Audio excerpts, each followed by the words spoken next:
त्याला म्हणतात वृत्ती रुजू होणे. आणि शेवटचा आणि पाचवं नाव आहे की चिंतन वृत्ती. मन जे आहे ते आनंद होतं. आता विचार करा की मी इथे बसलोय, तुमच्या कामाचं काही सांगितलं, तुमच्या कामाचं सांगितलं तुम्हाला आनंद होईल की राग येईल? आनंद होईल ना. तुमच्या कामाचं सांगितलं तसं धर्माचं आहे. भगवंतांकडे जे लोक आले धर्म ऐकला त्या सगळ्यांना काय लाभ कोणाला तोटा झाला.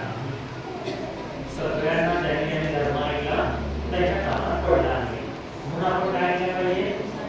धर्माचं श्रवण केलं पाहिजे. कारण धर्म श्रवणाची किती लाभ आहे? धर्म श्रवणाची 5 लाभ आहे.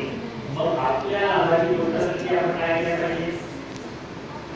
एखादी गोष्ट तुझ्या फायद्याची आहे, मग कसं आपण काय करतो? जसं एखाद्या मुलाला सांगितलं की बाबा रे तू रुग्णाचं सामान घेऊन ये आणि त्याचं होणाऱ्यातून 5 रुपये आपल्या जवळ ठेव. ठीक आहे? मग तो काय करेल? जायला तयार होईल की नाही? पुढच्या वेळेस त्याला काम सांगाल तर काय करेल? तो 500 रुपये मिळतात म्हणून काय करेल? तो थोडं चालू घे. बरोबर आहे? ऊन पाक बघेल का? तो ऊन नाही पाहणार, पाऊस नाही पाहणार, मला लाभ होते. 500 रुपये भेटतात, आईस्क्रीम खायला मिळते, चॉकलेट खायला मिळते, मी जायला पाहिजे. धर्माची तसंच आहे. भगवंतांकडे घेऊन जेव्हा धर्म ऐकतात त्यांना या 5 प्रकारचा लाभ मिळतो. त्याच्यामुळे काय म्हणतात भगवंतांनी की धर्म श्रवण केलं. तुम्हाला निरंतर सातत्याने आपण आपल्या जीवनात कामाचं करायचं. ठीक आहे? हा भगवंतांचा पूर्ण धर्म जो आहे तो मार्ग म्हणून सांगितला. ठीक आहे? इथे काहीतरी वेगळं असं सांगायची गरज नाही. भगवंतांनी म्हटलं हा जो आहे पूर्णपणे मार्ग आहे, मार्गावर चालायचं असतं.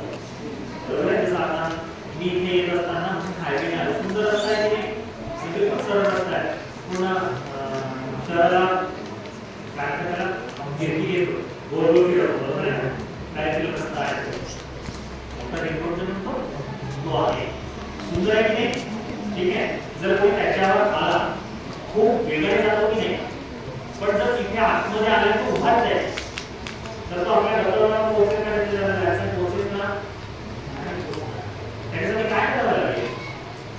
एखादा रस्त्यावर गेला आणि गाडी उभी केली आणि ती गाडी तो चालवतच नाहीये तर त्याला तिथं जायचं आहे ते जाईल का?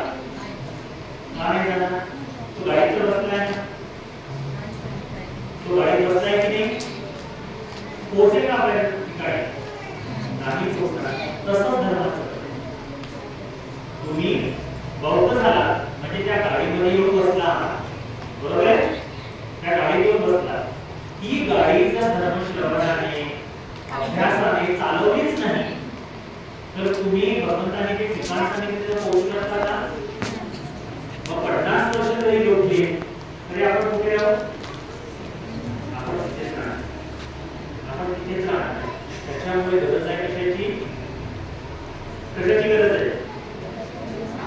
ती गाडी सुरू करून जाण्याची. आमचे गुरुजी आहे, आमची गुरुजी खूप सुंदर उपमा देतात, खूप सुंदर प्रकारे सांगतात. तुमच्यामध्ये बाबासाहेबांना मानणारे किती लोक आहेत?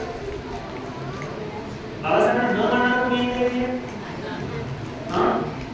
बाबासाहेबांनी आपल्याला बुद्ध दाखवला की नाही, म्हणून त्याच्यासाठी आपण भगवान बुद्धांना मानलं की नाही. आमची गुरुजी अशी उपमा देतात. म्हणतात बाबासाहेबांनी बुद्ध नामाच्या दरवाजाची किल्ली आपल्या हातात दिली. काय म्हणतात की बुद्ध नावाचं जे घर आहे त्याच्या दरवाजाची किल्ली आपल्या हातात दिली आहे. आपण काय केलंय? त्या किल्लीला ठेवून आपण त्याची फक्त पूजा केली. सकाळी जायचं, संध्याकाळी जायचं आणि गाणं म्हणायचं, तेवढंच. आपलं काय करायला पाहिजे होतं? किल्लीचं काम काय आहे? किल्लीचं काम काय आहे? किल्ली माहिती आहे ना? चावी, की काय करते ती की ताला उघडते. ठीक आहे? जर एखादा व्यक्ती फक्त त्या चावीची पूजा करत असेल तर त्याला दाराच्या आतमध्ये जाता येईल का? म्हणजे एखादा माणूस थांबलेला आहे, खूप साधं इथे बाहेर खूप पडली आहे, या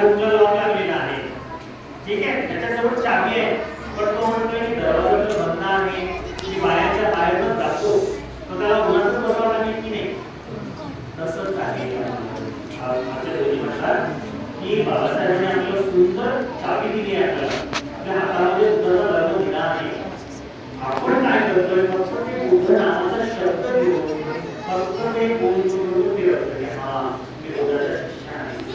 आपण जर आतमध्ये आलो तर आपल्याला मग त्याची हवा मिळेल, चांगला उपयोग मिळेल, बसण्यासाठी कोणाला जागा मिळेल आणि आचरणासाठी धर्माचं आचरण करण्यासाठी आपल्याला व्यवस्था होईल. मग आपण काय केलं पाहिजे, बुद्ध नावाच्या धर्माचा अभ्यास करण्यासाठी त्याच्या वापर करून आतमध्ये राहायला पाहिजे. मग ते करण्यासाठी पहिलं माध्यम काय आहे, भगवंतांनी काय शिकवलं आहे ते आपण शिकायला पाहिजे. भगवंतांनी 4 गोष्टी सांगितल्या प्रामुख्याने. त्याला म्हणतात आर्य सत्य. संपूर्ण धर्म जे आहे, पूर्ण सत्य एवढे उपदेश केले आहेत भगवंतांनी, या 4 आर्य सत्यांना दूर करण्यासाठी केले. भगवंत म्हणतात या जगात दुःख नावाचे दुःख माहिती ना, दुःख आहे. तर भगवंतांनी सांगितले जगात दुःख आहे आणि ते प्रत्येकाच्या जीवनात आहे. कुठल्या कुठल्या प्रकारचं दुःख आहे. भगवंत म्हणतात जन्म हे दुःखदायी आहे, म्हातारपण हे दुःखदायी आहे, आजारपण हे दुःखदायी आहे, त्यानंतर मृत्यू ही दुःखदायी आहे. मग सांगितलं की आपल्याला आवडते, आपल्याला जी गोष्ट पाहिजे ती जर नाही मिळत